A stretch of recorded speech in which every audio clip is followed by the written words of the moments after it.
زما قدرمنو در اختیاو په برکت باندې ډیر اندوان مسلمانان شو. یو ډیر عجیب واقعه د ذکر کومه. کاندهله په انډیا کې یو لوی کلی دی. یو ځل په دې کلی کې د ځمکې په یو حصہ باندې د یو مسلمان او د یو هندو جګړه شوه. مسلمان ویل چې د ځمکه زما ده، هندو ویل چې د ځمکه زما ده. خبره همداسې زیاتېده. آخر مسلمان وویل چې که دا ځمکه ما وګټله نو زه به په دې باندې جومات جوړوم، او هندو وویل که دا ما وګټله نو زه به پې مندر جوړوم، خپل عبادت خانه به پې جوړوم. اگر چې دا جګړه ذاتي د دوو کسانو وه، خو دې اجتماعي او دینی رنګ واغسته. یو طرف ته ټول مسلمانان ودرېدل او بل طرف ته په مقابله کې ټول هندوان جمع شو. د غټې جګړې خطره وه. آخر دا فیصله عدالت ته لاړه.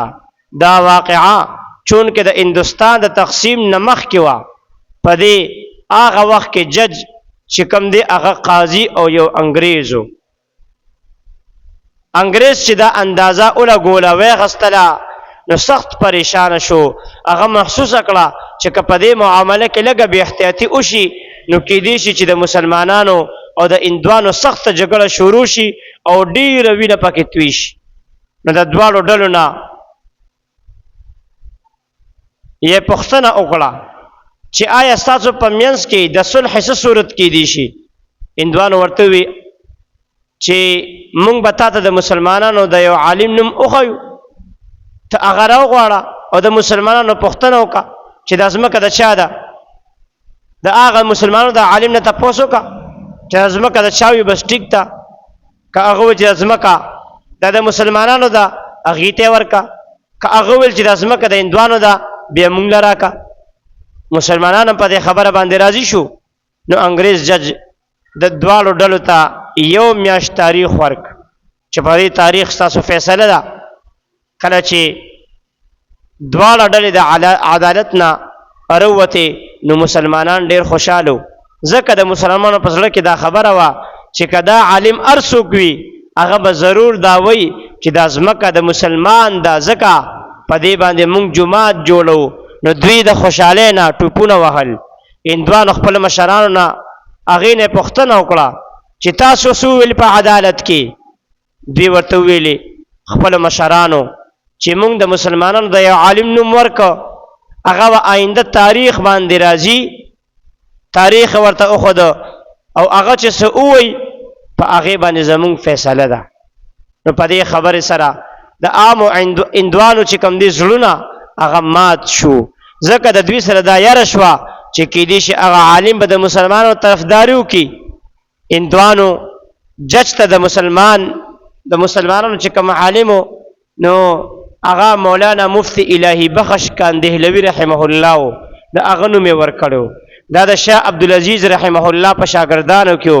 دا ډېر رښتونی او ډېر متقي عالم و. بهرحال کله چې یو میاشت پس دواړه ډلې دوباره عدالت ته رالې، د مسلمانانو چې کوم ډېر لوی عالم و مفتی الهی بخش رحمه الله، هغه د جج سره نږدې په کرسۍ باندې ناست دی. مسلمانانو دا سوچ وکړو چې مفتی صاحب به ضرور د جومات په باره کې خبره کوي. کله چې انګریز جج د مفتی صاحب نه تپوس وکړ چې مفتی صاحب دا ځمکه د چا ده؟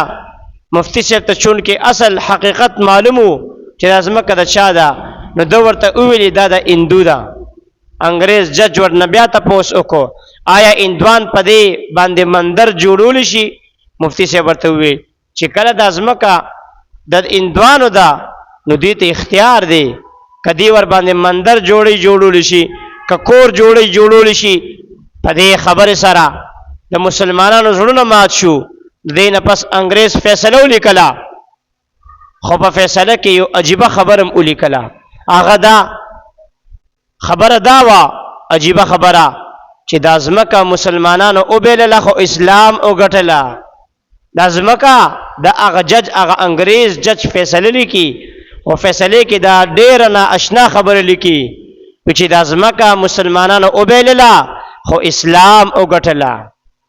کله چې هندوانو دا فیصله واورېده نو دوی د اسلام د حقانیت او د رښتینوالۍ نه دومره متاثره شو چې دی ویلې جج صاحب تا خپل فیصله ورولا چې اسلام وګټلا، نو چې کله اسلام دومره رښتونی او حق مذهب دی نو بیا زمونږ فیصله وورا.